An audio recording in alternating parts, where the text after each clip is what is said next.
So it all started in La Museum, where I was born, 1969. My dad was a military nurse in the South Vietnam Army. All the soldiers who come back injured would go there and he would look after them. So they had doctors, nurses, dentists and all that. And that was where my first dental experience came from.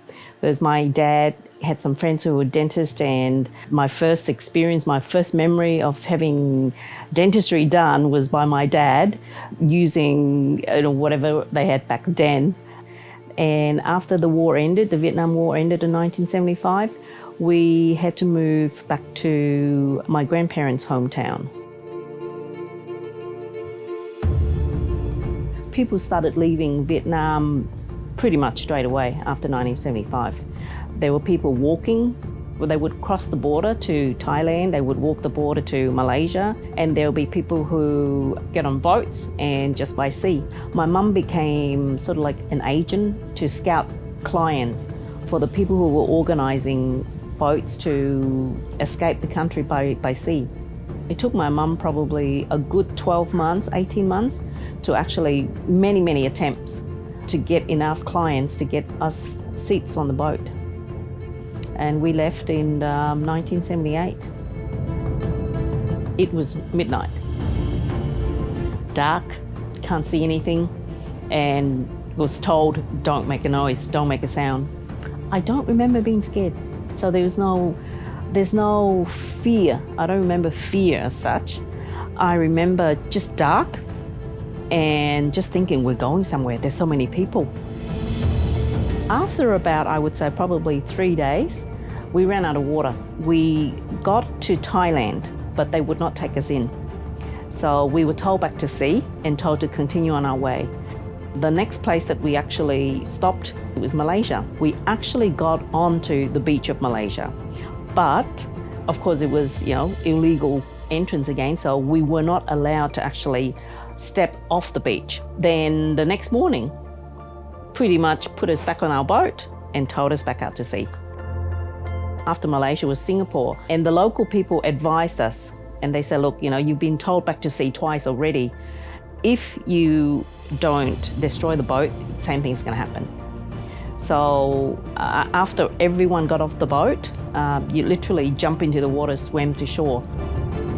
Then we burnt the boat so that they could not tow us back to sea. In my memory, it's always in the evening and there's a boat burning in the background, and we're sitting just on this little island off Singapore, and the local people fed us. And while we sit there and watch the boat burn and waited for the authorities to come. And I think that didn't happen till probably later in the night, 8, 9 o'clock. And then we were taken from there into the Singapore watch house, into the city. We pretty much process, refugee processing. So we waited for probably another 3 months, 4 months before we got accepted to come to Australia, which was the end of 1978. I landed in Australia, and it was Melbourne, December, summer. It was so hot and dry, and the smell and the sound of Christmas, and the first time in my life seeing someone called Santa Claus giving us presents, giving us ice blocks.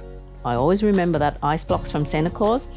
And the food that we eat was so different. Jelly and ice cream. All these things that sticks with me even now. My favorite dessert is still jelly and ice cream.